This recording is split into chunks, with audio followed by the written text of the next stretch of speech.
Welcome back to the Exceptional Sales Leader podcast, and a very special welcome to a man sitting in Kansas. Well, actually, he said Kansas City. Well, it's a Thursday after. No, it's a Thursday here. What am I talking about? It's getting ahead of myself. It's a Wednesday evening in Kansas. The Managing Director of Raincatcher, Mr. Cameron Bishop. Welcome to the podcast.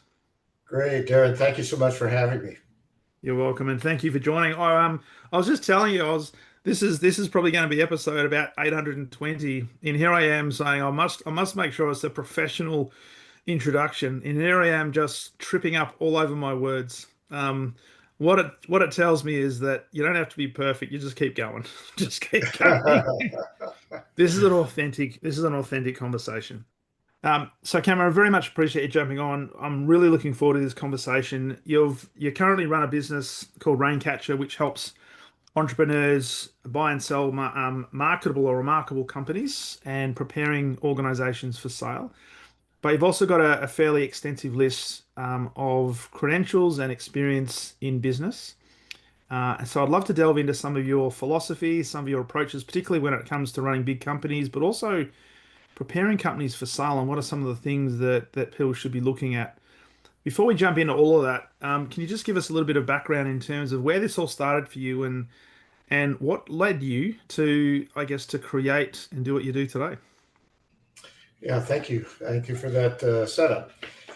So I have admittedly, a very unusual career path. Sometimes things happen in serendipitous ways. So I went to the University of Missouri School of Journalism, which is highly recognized. And I figured I would spend my career as an advertising copywriter working in advertising agencies.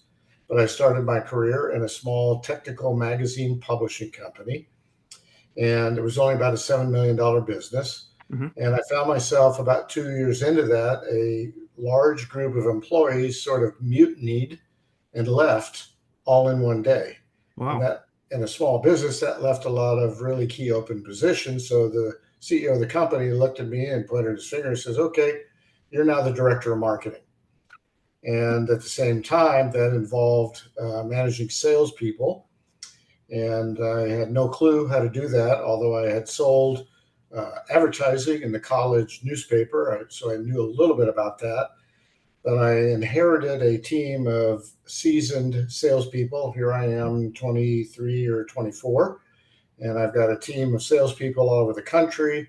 At that time, all male, all in their 40s, 50s, and 60s. Hmm. So I knew the only way I was going to be able to earn their respect was to out organize them and outwork them. And of course, you can see I have a lot of gray hair, Darren. So this long predates anything related to the internet and text messaging and cell phones, etc. Yeah. So I set about to set up systems and processes and track and document these guys until I could hold them accountable and earn their respect. I knew I had to earn their respect. It wasn't something that I could just try to, crack a whip and say, "Hey, I'm your boss. You got to listen to what I say." So you learn a lot from that. And then I began to travel with them on the road for, Hmm. 4 to 5 days at a time. And I had the advantage of learning from many of them in some terms of some of the sales processes and tactics they used. But at the same time, I could see where there are gaps, and I was able to help improve them by changing some of their either processes or procedures, or providing them with the sales collateral that they really needed to be more effective.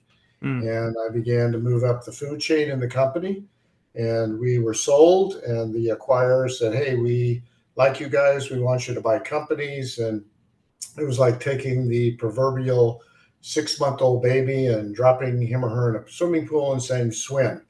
We're not going to tell you how to do it. Just go do it." So the very first deal I did, I ultimately screwed up terribly, not because we couldn't deal with financial audits and that sort of thing, but I did not understand the value of understanding and reading and listening to people. And that became an invaluable skill for later managing salespeople, as well as future companies that we acquired. So over time, we built that company from 90 employees to About 2,100 employees. We had a sales force of, I'm going to guess I remember it was like 220 to 250 people all Mhm. over the country, 5 or 6 foreign countries. And so sales became a very compelling and success factor in the growth and appreciation in our company. So we grew that business from $7 million when I started there. I ended there after 23 years. Last 2.5 years or so as the CEO, and we were a $400 million business with Wow. $100 million in U.S. EBITDA profits. I started a business from scratch, partnered with the giant bank JP Morgan Chase, their private equity group, and we built another company from zero to about 120 million. We had about 500 employees and probably 60 to 80 salespeople. So I learned a lot over the years about how to structure sales operations, how to create compensation plans, how to identify and hire top quality sales talent Mm. and keep them motivated as well as help continue to teach them. So it was an unusual track, and I consulted for a number of years. I did a very complicated turnaround on a struggling, failing uh, in the U.S., which is called a 501c3 business, which is a charitable company, about $60 million business.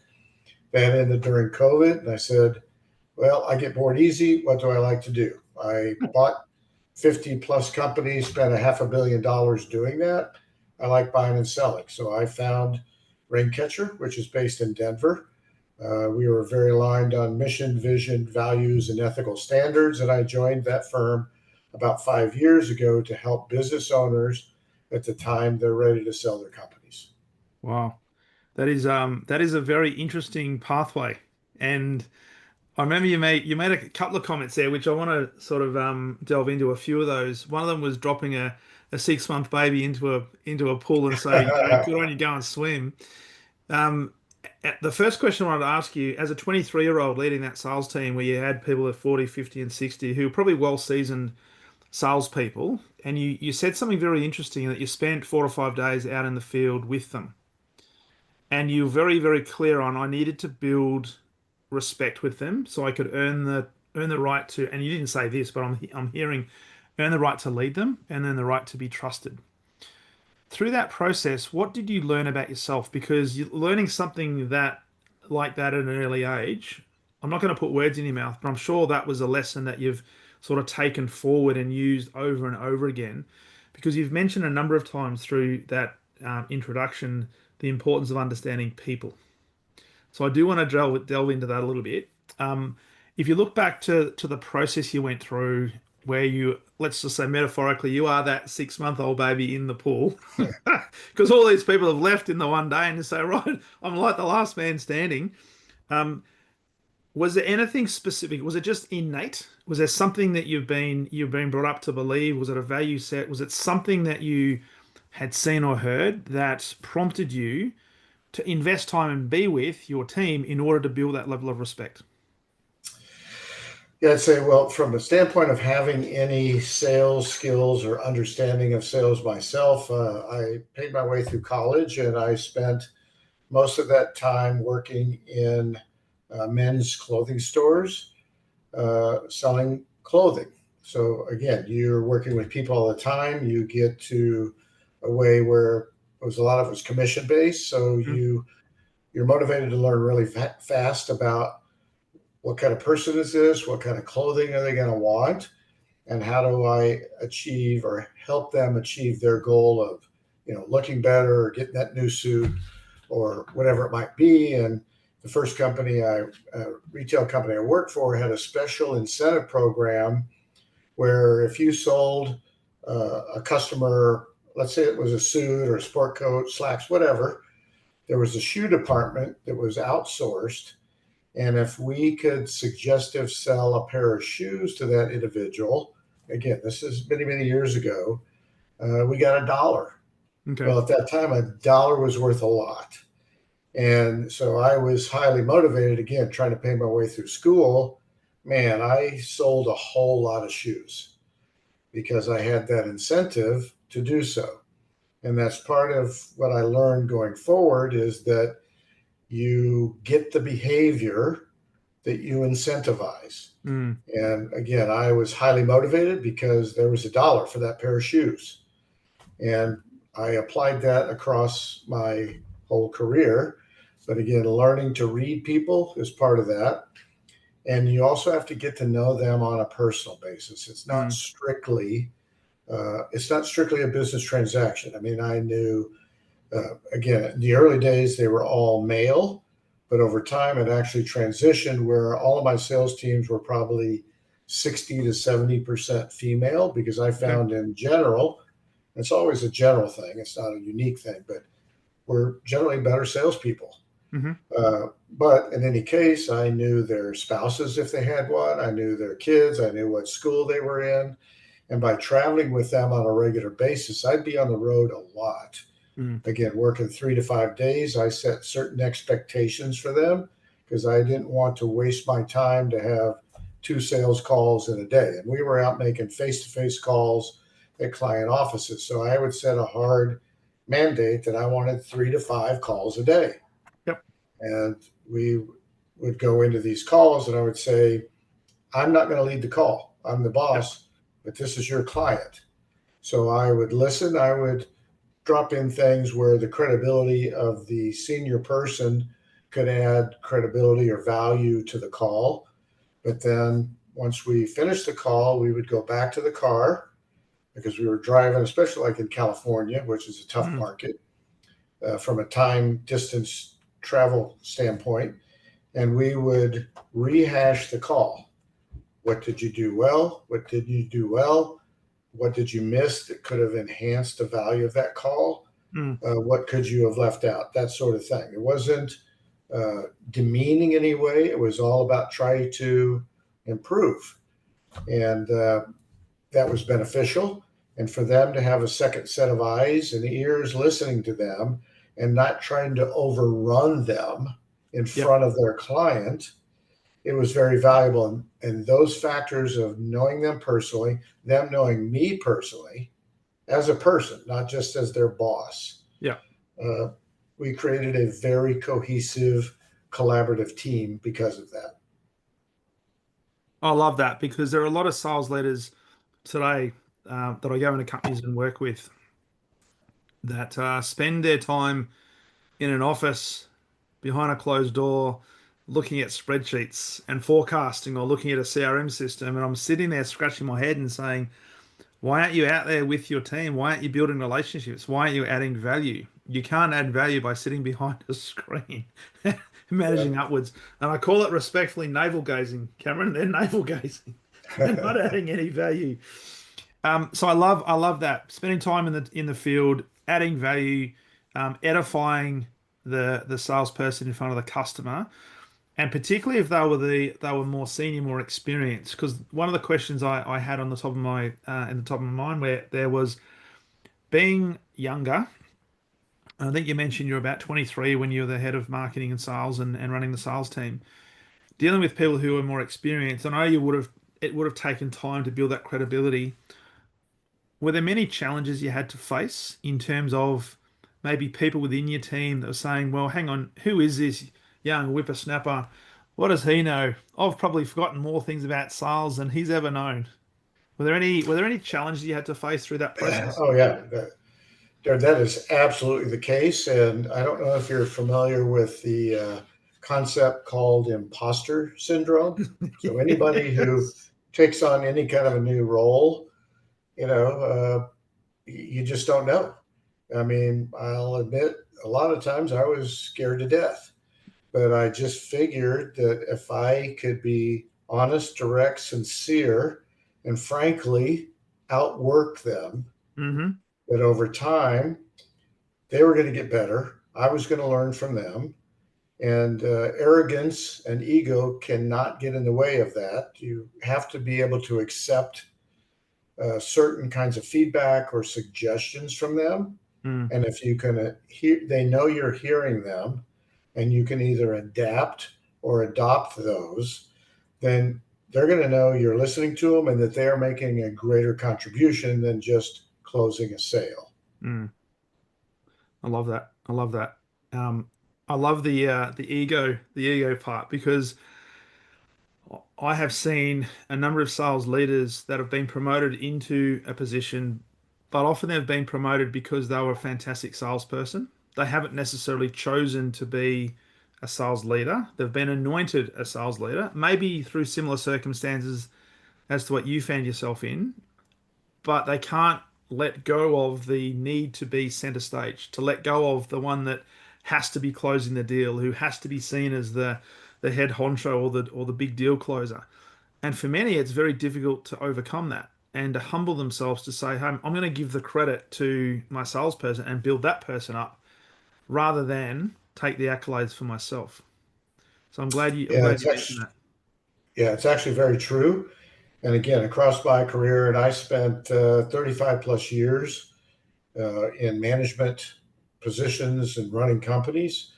And it was a rare circumstance where I made the decision to actually promote a top performing salesperson into a management position.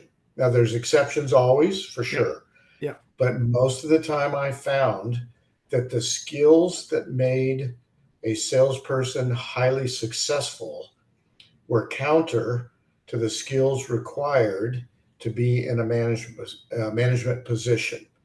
Uh, Again, coaching is a key example of that. Mm. Most of the salespeople, not all of them, were not particularly organized. They were very people oriented, they were very competitive, Mm. but those weren't necessarily skills that were going to ingratiate them as a, whatever it is, a director of sales or a national sales manager or what have you. So Yeah. I was always very cautious to really fully know and understand that individual before we would consider them taking them out of a key role. And Yeah. I'll tell you, the single best salesperson I ever worked with, this guy was brilliant.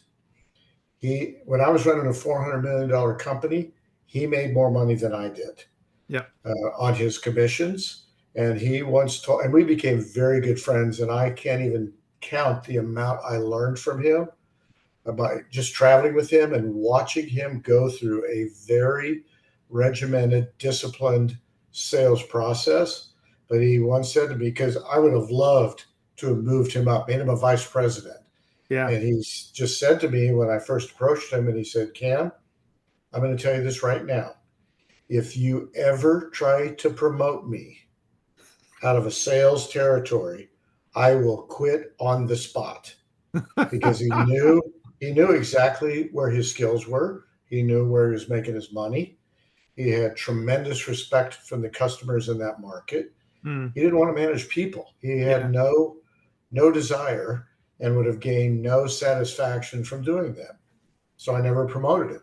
I just let him be him, and he until he decided to retire. He's the best salesperson I ever worked with in 35 years. Yeah. And that's really interesting. I'm glad you shared that because there are so many companies that will simply promote, and one of the key criteria, minimum criteria, is they have to be smashing their sales number. So it's almost like to be given the opportunity to lead teams, you've got to be a wonderful salesperson, not necessarily the number one salesperson, but you have to be very, very good at what you do. But a lot of organizations neglect to actually ask the individual, is sales leadership the thing you would actually like to do? Is that in your future career plans? And if not, then I'm not going to ask you to do that because I'm probably setting that person up to fail, but also setting the company up to fail because all of a sudden you're going to lose a great salesperson and you're putting somebody in a role that they don't really want to have, which starts to then permeate down, and you start to have a deconstruction of the sales psyche. Yeah, you're exactly right, Derek. That's exactly what happens. So with that, and you mentioned you're in you spent 23 years. I think it was Intertech. It was the company, $400 million company. Is that Yeah, the? 23 years. Yeah, it was called Intertech Publishing. We published 100 different technical trade journals, from everything from agriculture to high tech topics, and electrical repair, coal mining. I mean, Hmm. you can name it. Every profession has a technical trade journal. We published 100 of those.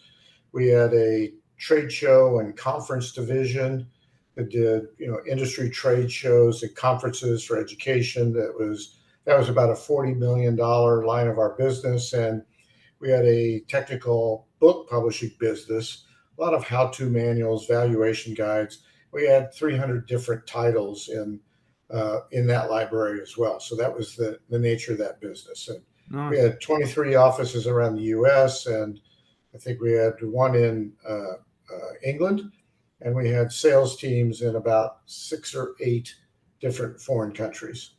Nice. And so I'm really interested in the transition after spending 23 years there and growing that business to a $400 million business. You mentioned that you started from scratch again and had JP Morgan Chase as I guess, a strategic partner with you and starting Ascend Media, I believe, is the company, Ascend Media. That is correct. So Yes, growing sir. that to 100+ million in 3 years. I'm really curious in terms of the lessons you're able to take from Intertech, because you've mentioned a number of times the importance of knowing your people. So I wanted to delve into this people element of building businesses, scaling businesses, and particularly identifying talent.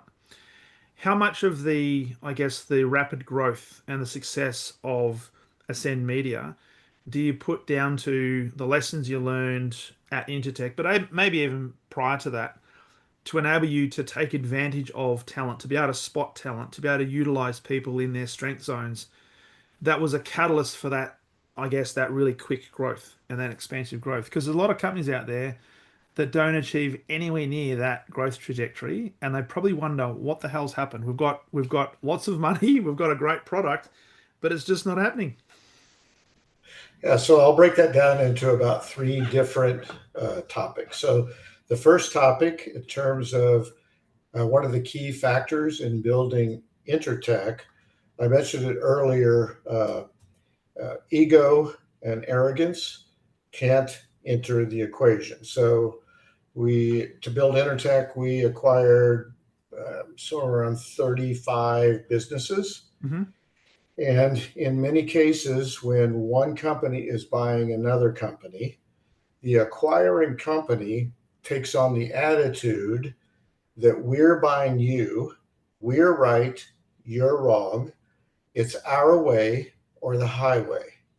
And that is a prescription in almost all cases for either failure of the integration or a very unsuccessful integration. So I mentioned the first deal I did, I screwed up badly.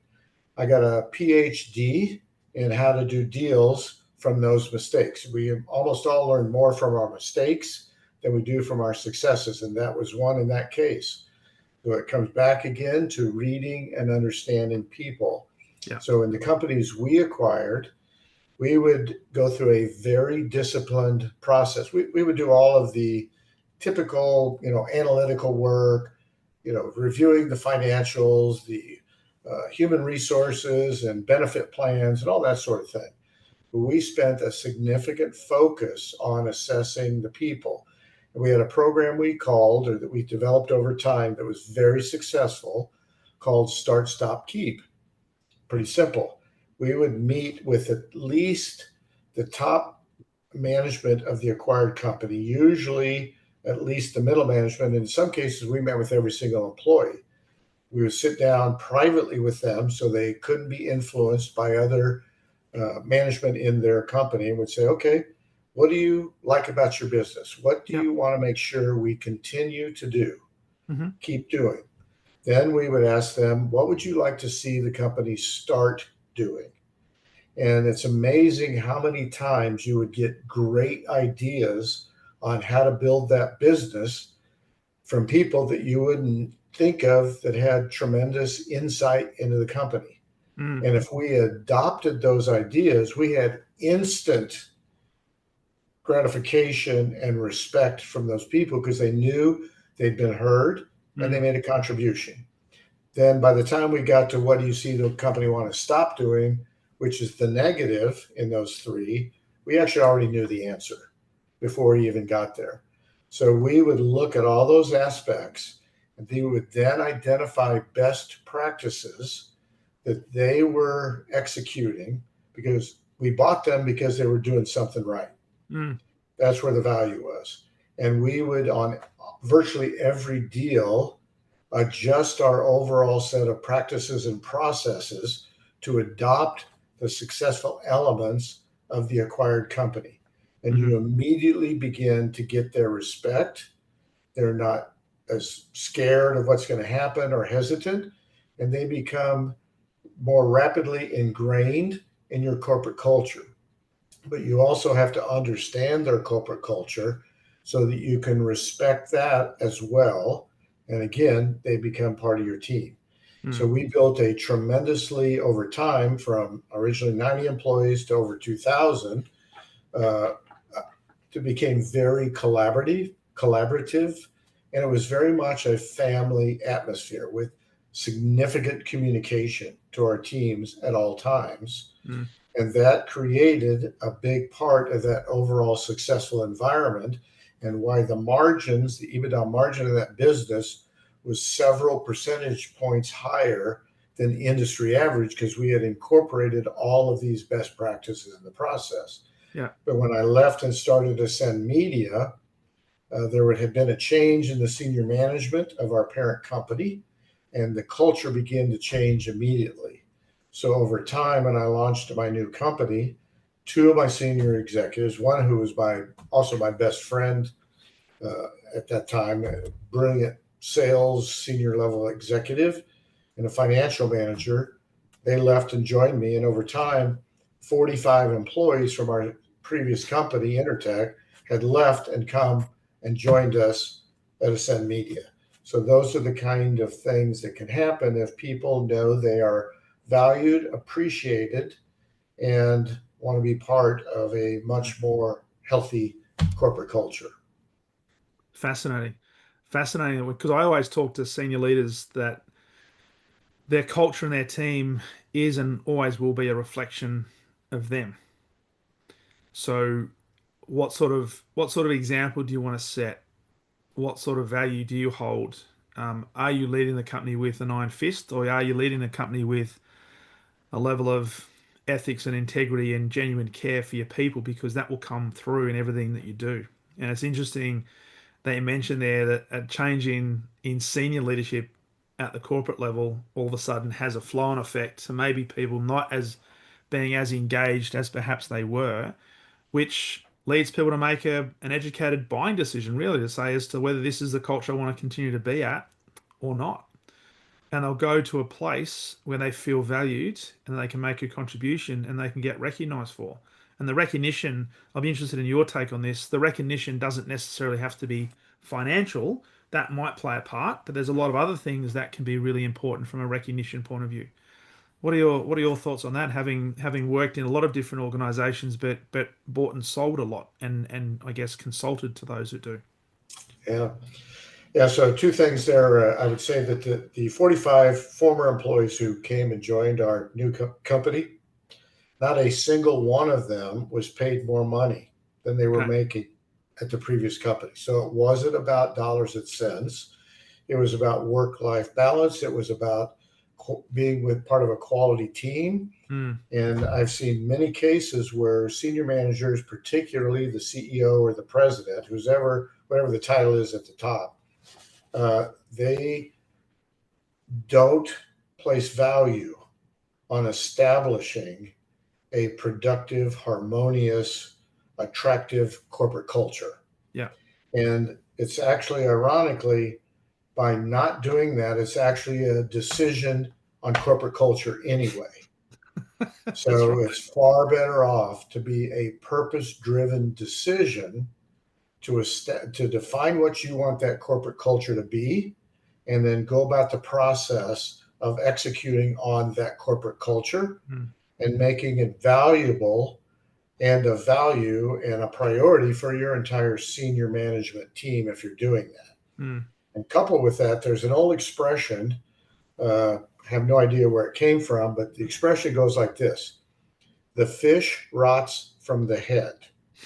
In my previous company, where I left when new senior management came in, was a textbook example of that, where the senior management of the parent company in New York created a very corrosive environment, which caused our company, Intertech, to lose a significant number of really good, really smart, really talented people.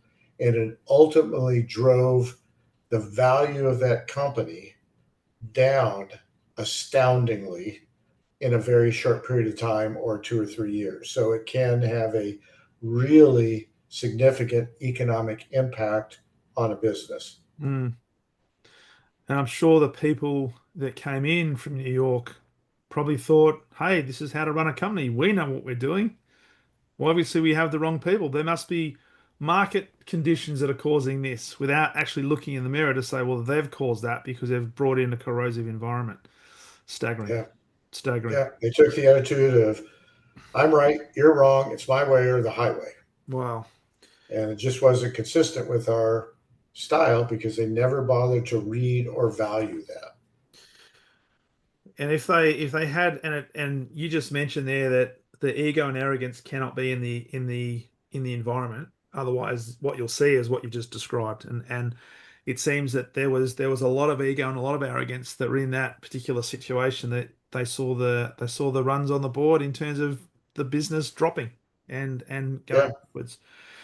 You mentioned also in that the importance of stop, start, continue, and I love the way you framed it because you started with what should we continue to do or keep doing, what should we start to do, and what should we stop to do. And you did that at the end, the stop doing. So, was there Right. psychology behind that you've noticed through your experience that you always start with presupposing that we're doing something well? So, what should we continue to do, right? And this comes into, I guess, a level of um, empathy and curiosity to say, obviously, you guys are doing something well. Let's understand that. That enabled people to look at the glass being half full rather than glass half empty, because the stop part often has a negative connotation. And it's interesting that when you start with what should we stop doing as the first question, I find that it often diminishes or minimizes creativity.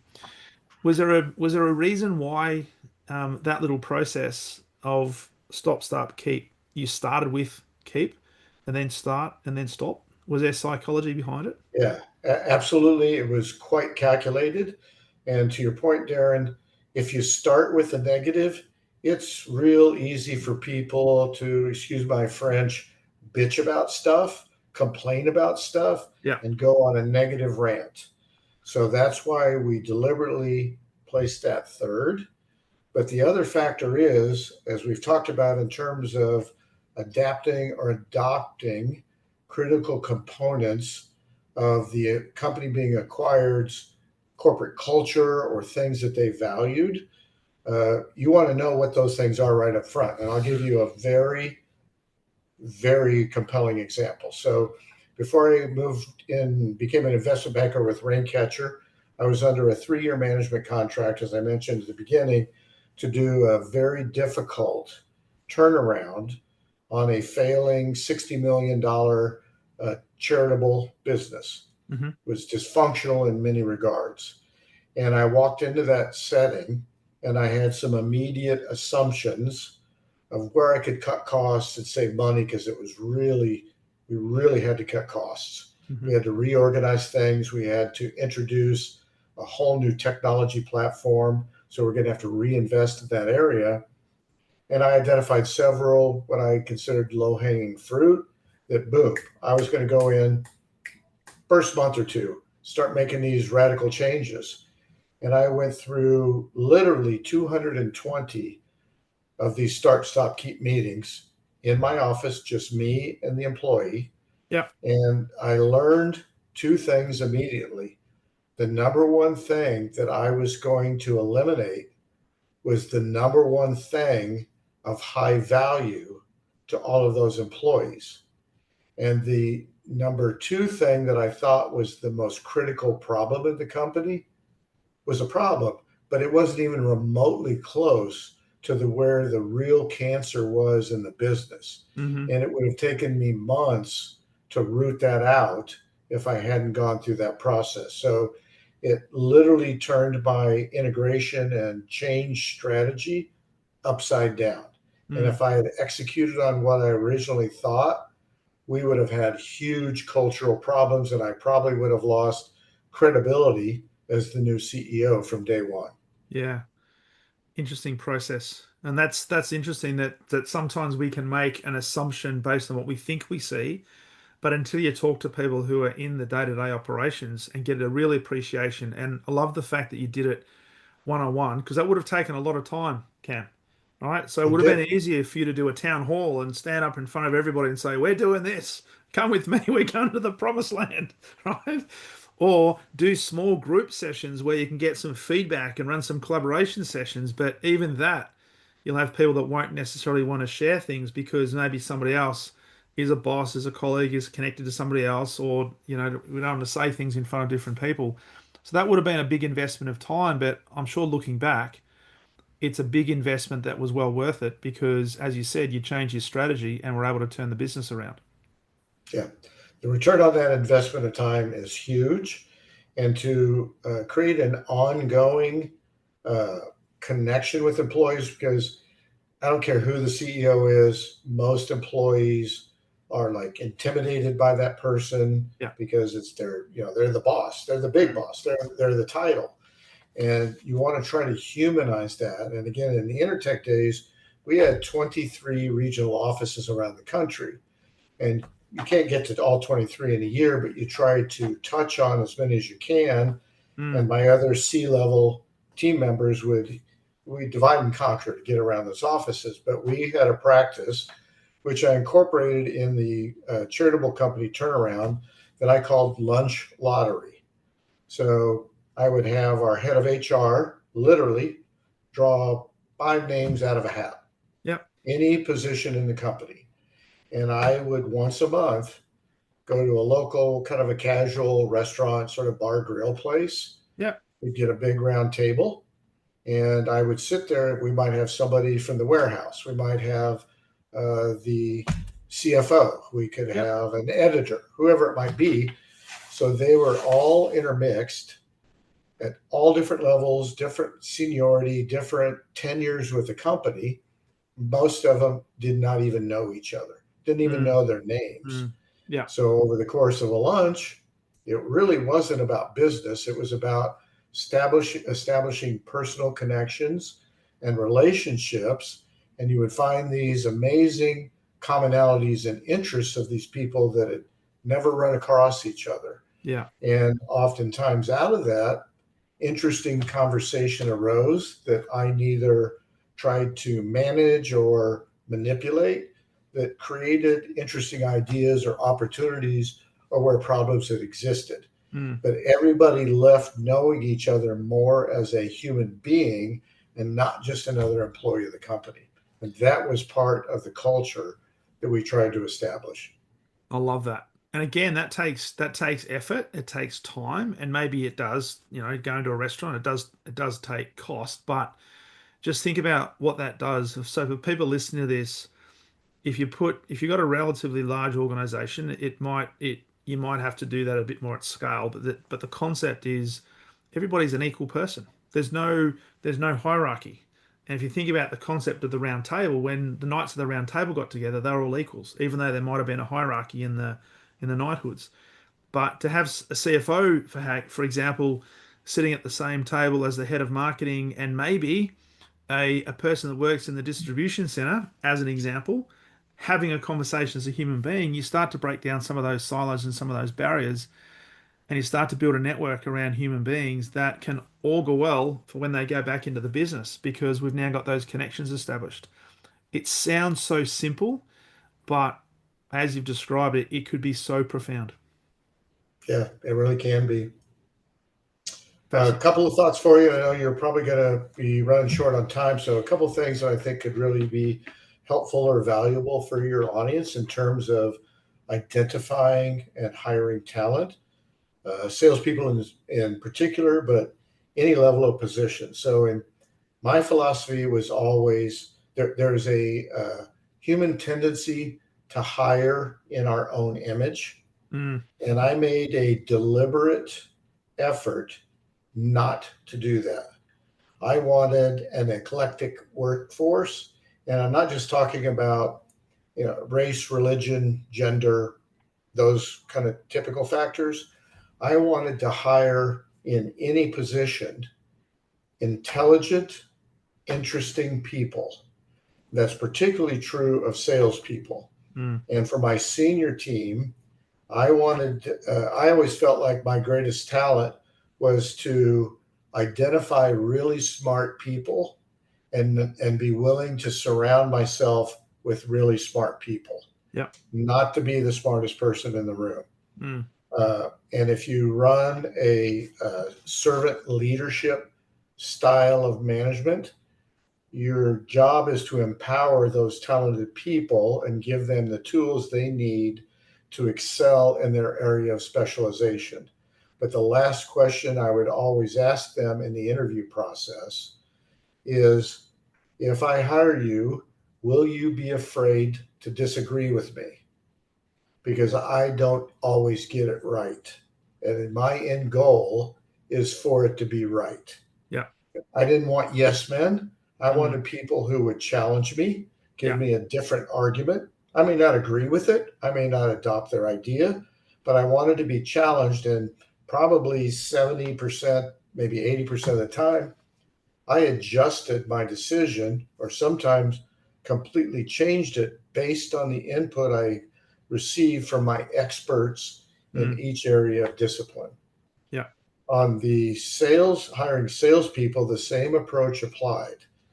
My goal was to hire interesting, intelligent people uh, from different walks of life, different styles. I didn't want a cookie cutter approach. And I had a very eclectic team that approached sales in very different ways. But Mm.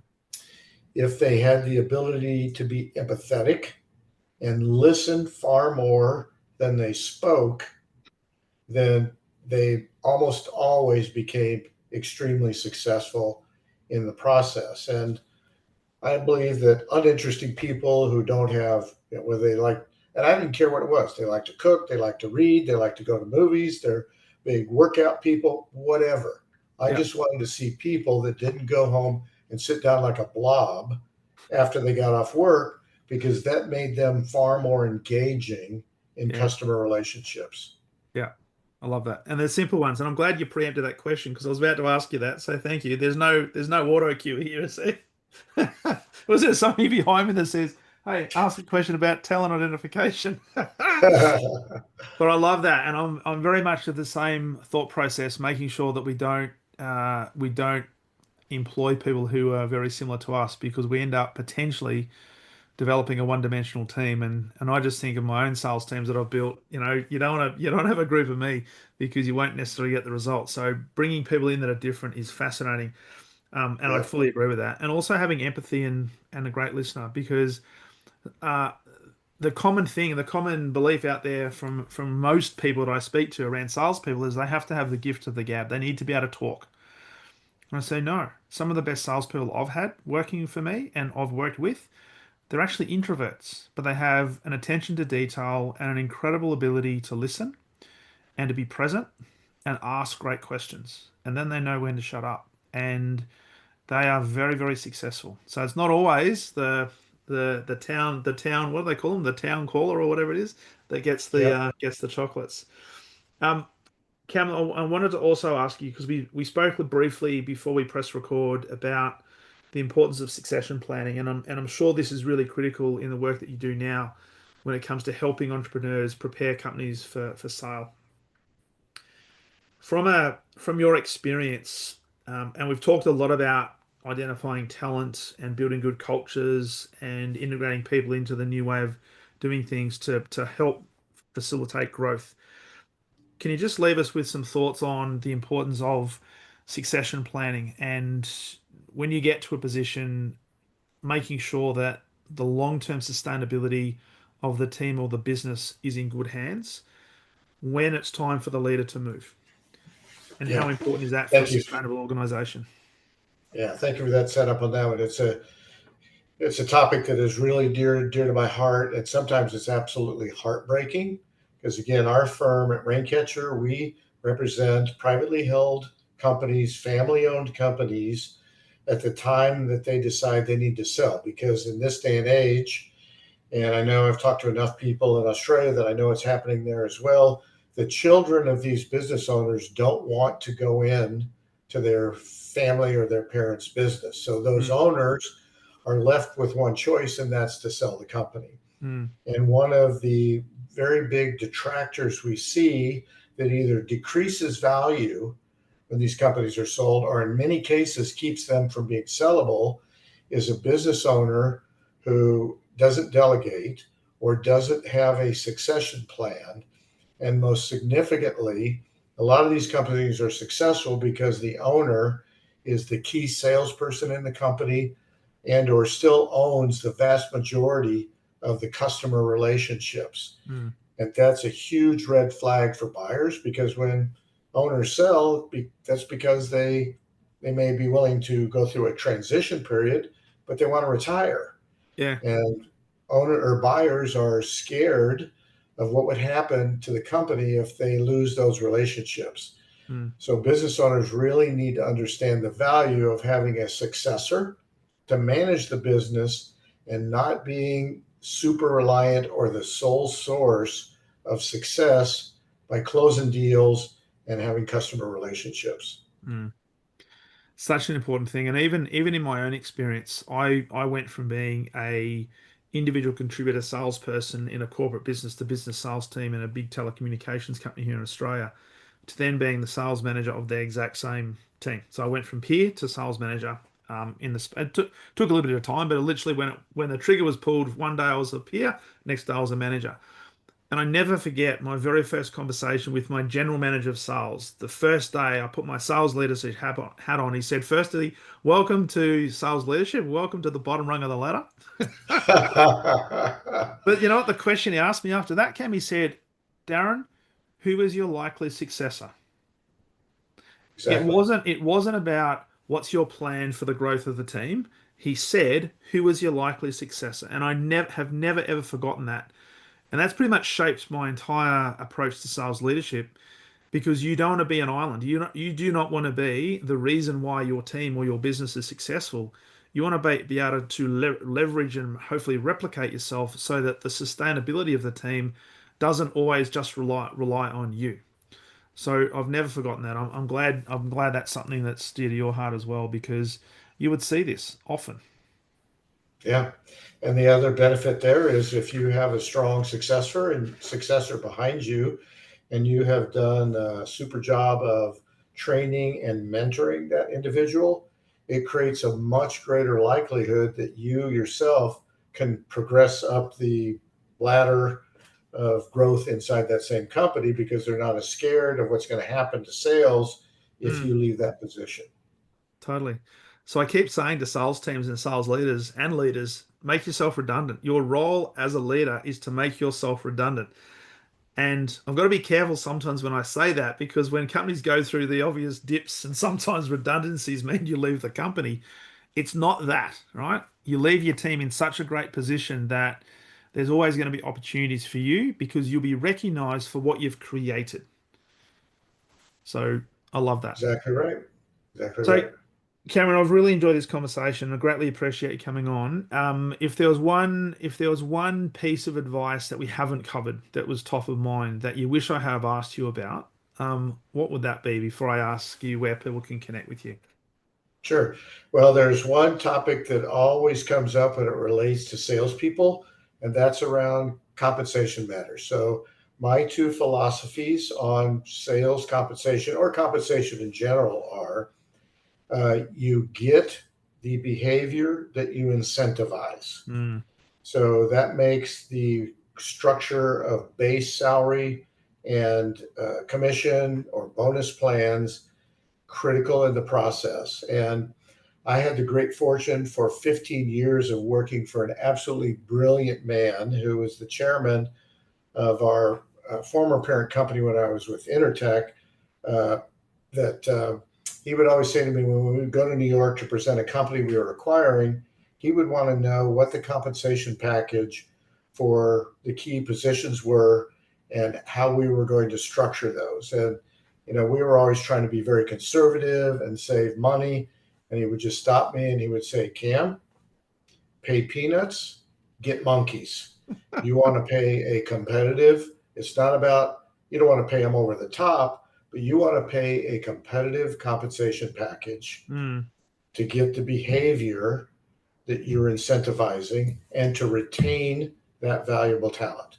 yeah. So I've always just remembered that, very simple. Pay Love it. peanuts, get monkeys. And we don't want monkeys because monkeys, well, can be unpredictable. I love that. Love that. So, Cam, where can people learn about you and where can they connect with you to learn about yourself, but also Raincatcher? Sure. I'd love to hear from your listeners, particularly if you or someone you know is thinking seriously about or ready to sell a business.